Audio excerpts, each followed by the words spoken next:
Hey guys, Sandro here from Carcraft Auto Detailing in Melbourne. Today's video is more of a general look at the many stages, processes and methods used to correct and refine car paint.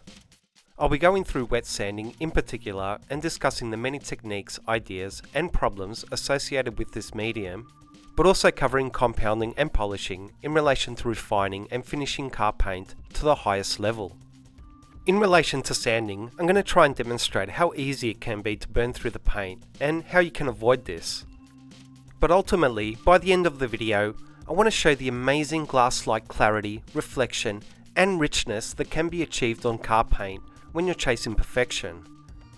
For the sanding portion of removing this panel's orange peel and refining the sanding scratches, I'll be using my DAS 6 Pro Plus dual action polisher with a 6-inch foam interface pad, 3M's 1500 grit sanding disc for the initial sanding and leveling stage, and an OSLONG 2500 grit disc for refining and sanding the paint prior to compounding.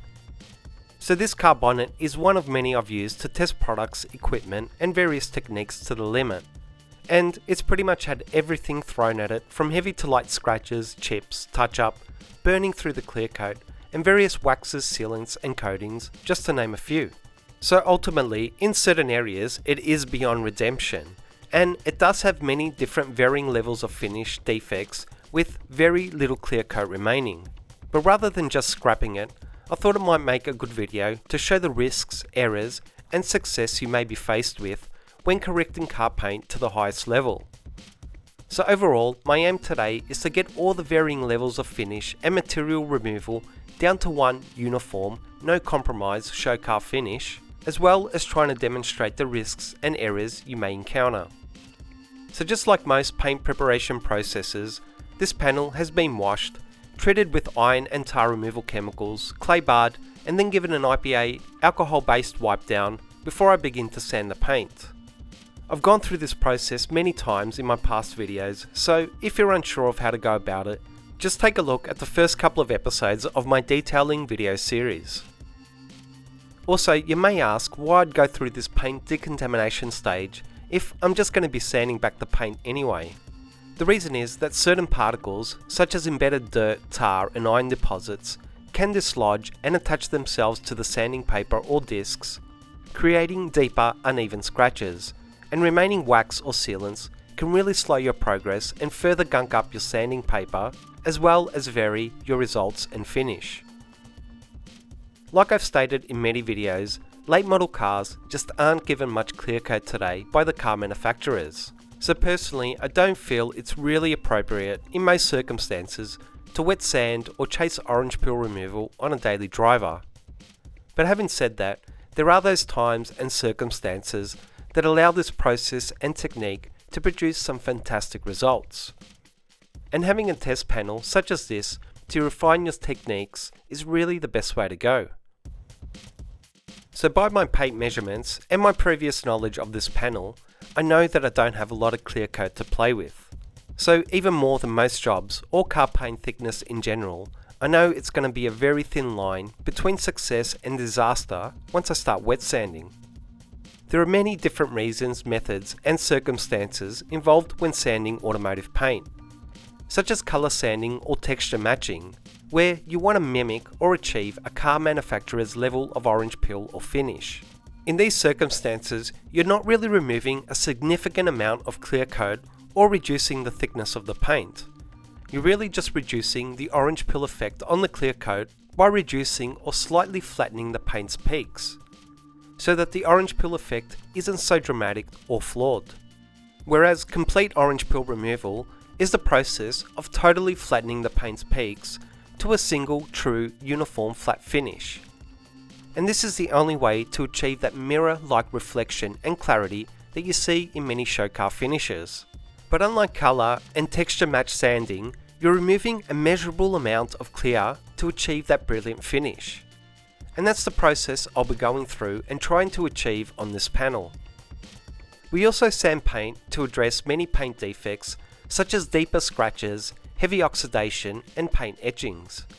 The idea is to level down that heavy defect that has made its way too deep into the clear coat for compounding or polishing to be effective.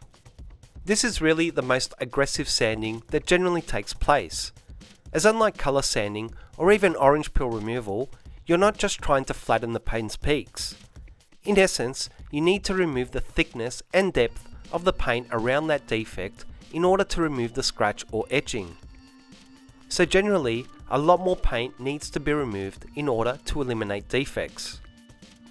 And the variables you're faced with when sanding car paint, for any reason or purpose, are things like the amount of orange peel present, the paint or clear coat thickness, the hardness of that paint, the panel curves, creases and edges, as well as your choice of machines, sanding paper or discs.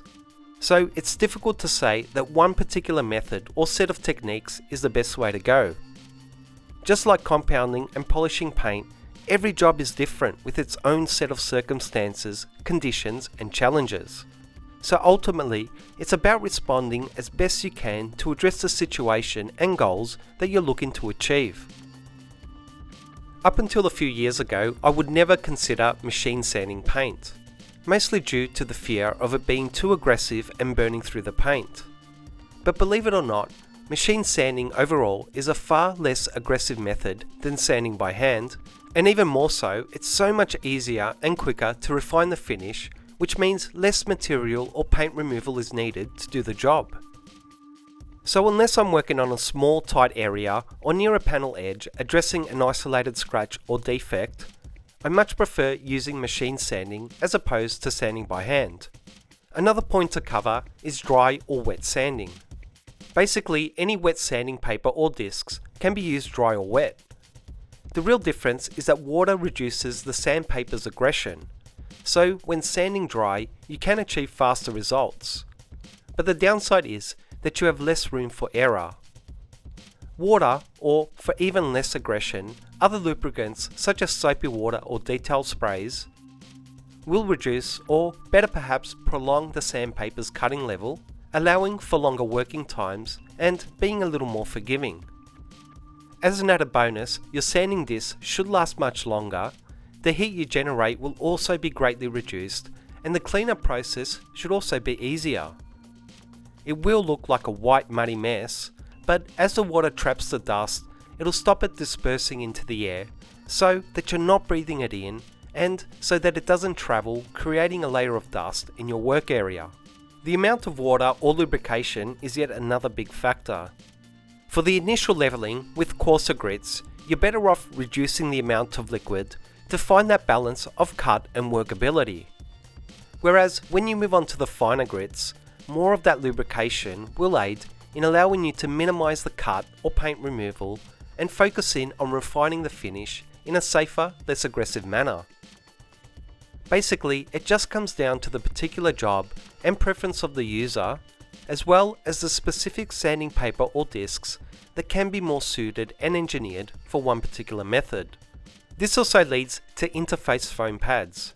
As with using water, interface pads which sit between the sanding discs and the machine's backing plate lower the sanding disc's aggression, which again may or may not be what you want to achieve.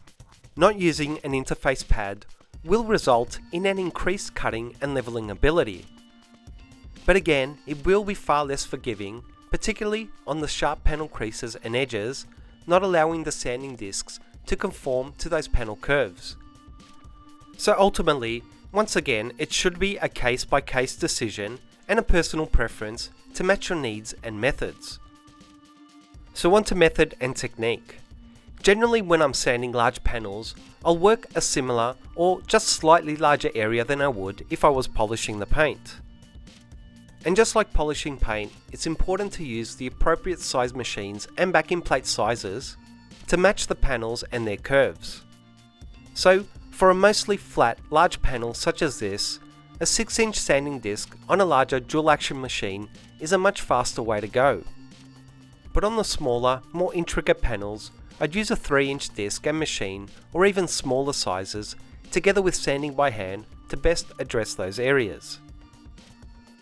Just like compounding paint, the areas you need to take particular care on are the panel creases and edges. You really only need the lightest pass on those areas to achieve similar results to the flat panel sections that need to be worked for far longer. So just take note and be attentive that the sandpaper will be greatly aggressive in those spots, and in most cases a fraction of a second is all that's required to burn through those creases and edges.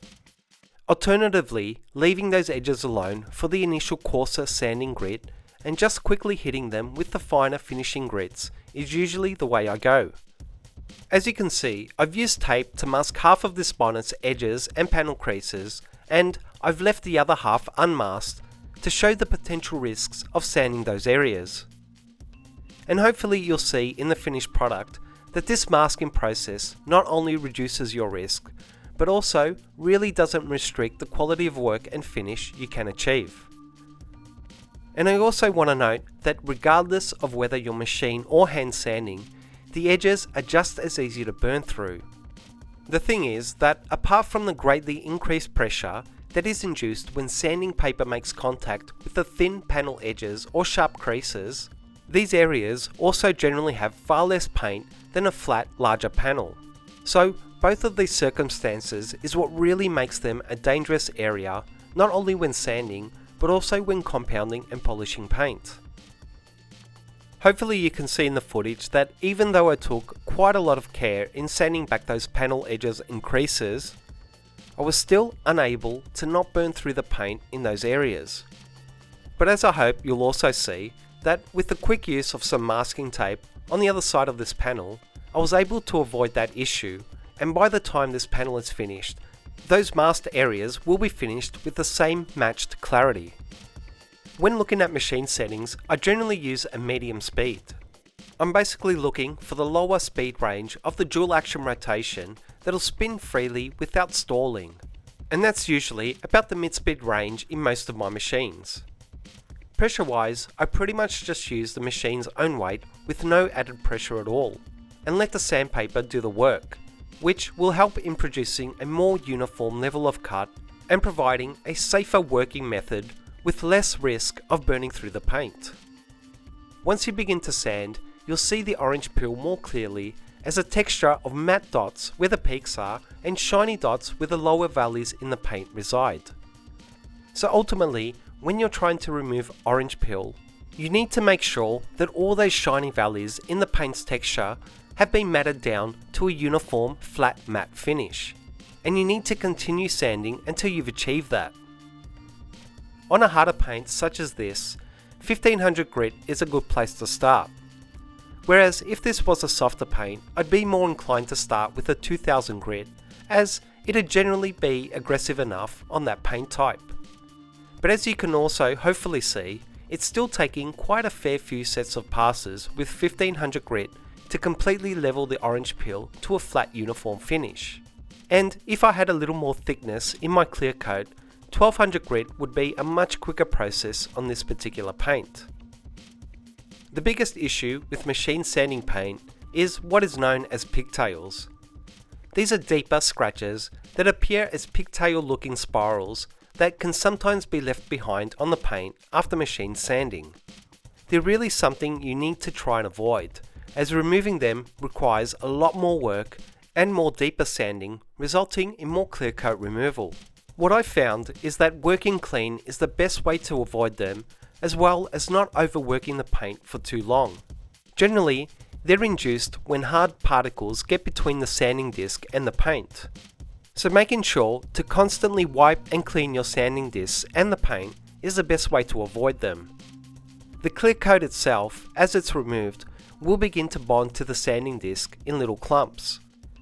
And the longer you sand for extended periods, the more likely you will encounter these pigtails.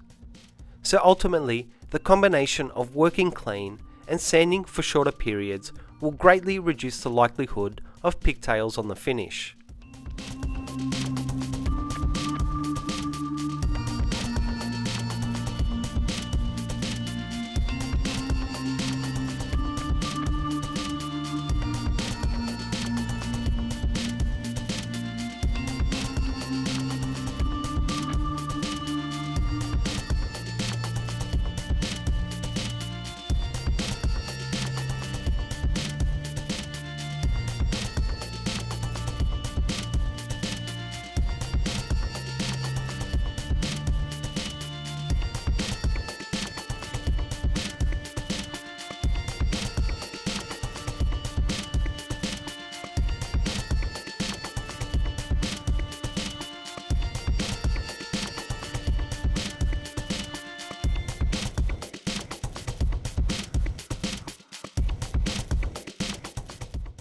So once the paint has been leveled, to remove all the orange peel and then refined with a finer sanding grit disc, it's now time to compound the paint to remove the sanding scratches and begin to restore the gloss to the finish.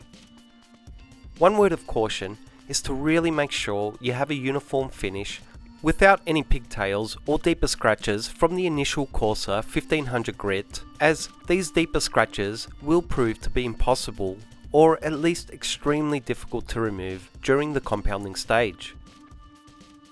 So like always, double check your work or you may find yourself backtracking to rectify your mistakes.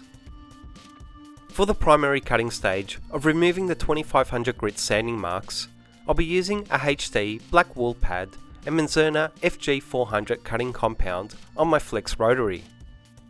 Personally, I've found that this combination of machine and products on harder paint types tends to make light work of sanding scratches. But there is no reason whatsoever that you can't use a dual action polisher or microfiber and foam pads to remove the finer sanding marks. And most cutting compounds out there should also be quite capable of dealing with these scratches. The basic goal here is once again to achieve a uniform finish and begin to restore gloss back into the paint. Wool pads in general, even more so on rotary polishers, will leave their own marring on the finish. So by no means am I looking for perfection here, but rather just trying to ensure that all the sanding marks are gone in this compounding stage. There will be a slight haze and some holograms left behind after this process, but that's completely normal, and it's a byproduct of using heavy cutting pads and compounds on a rotary polisher. But the benefit of this is that these combination of products and machines really allow you, when used properly, to achieve speedy results and ultimately save you time. I'll also add that it's important to ensure you wipe off the compound thoroughly, as it may fill some of the scratches, making the finish appear better than it really is. So the use of an IPA or alcohol-based cleaner such as Razor is vital to give you a true reading of the paint's condition. On the left side of this panel, I'm trying to buff out the sanding scratches, working a larger area, and trying once again to demonstrate that working larger areas is actually counterproductive, especially when doing heavy compounding. Overall, it's taken me 3 sets of about 6 passes in each set to remove the sanding grit marks working in this manner.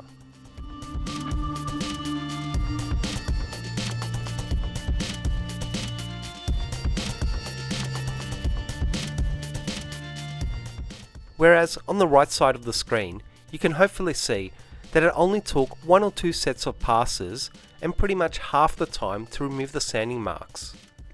And the only thing I changed was sticking to a smaller buffing section rather than trying to do a large portion of this panel in one go.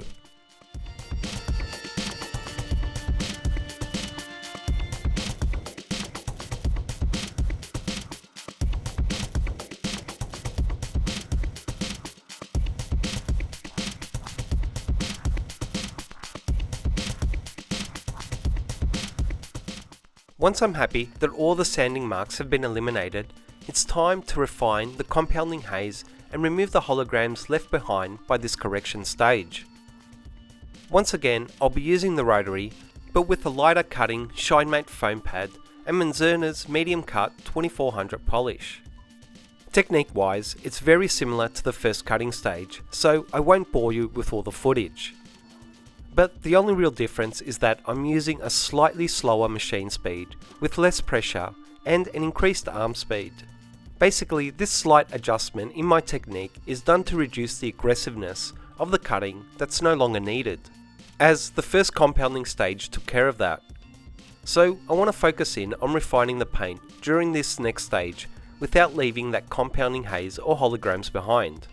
And slower rotary speeds with less aggressive pads and compounds together with your technique should achieve this.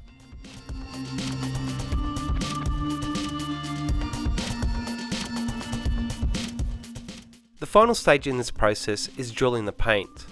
This is more or less about trying to extract as much gloss and clarity from the finish as possible. You can most certainly use a rotary for this stage as well, but personally I've just found that dual action polishers generally work best for me in this final stage. So I'm using my DAS 6 Pro Plus polisher with a ShineMate finishing pad and MENZERNA's Superfine 3500 finishing polish. Dueling is really my favourite paint correction stage. The best way to think about it is that less is more.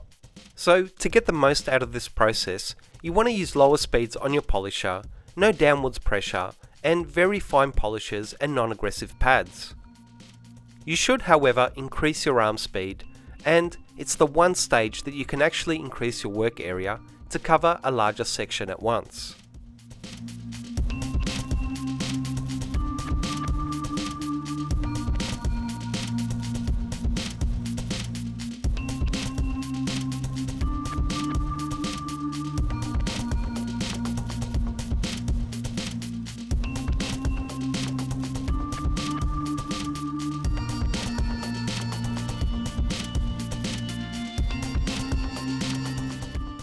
All in all, this was a 5-stage correction on the paint, chasing perfection on the finish. I hope the breakdown of these processes, as well as showing some of the problems you may encounter with the differences in techniques on the left and right sides of this panel, was helpful and useful for some of you guys out there. I'll leave you with some reflection shots of this panel that will hopefully display the amazing clarity that was achieved by this process. Please like, comment and subscribe to show your support. Thanks for watching, and I'll see you in the next video.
PS, I saw the panel the next day after some rainfall, and I thought I'd add these photos to demonstrate that even though I didn't add any wax or sealant to the paint, it was still beading like crazy.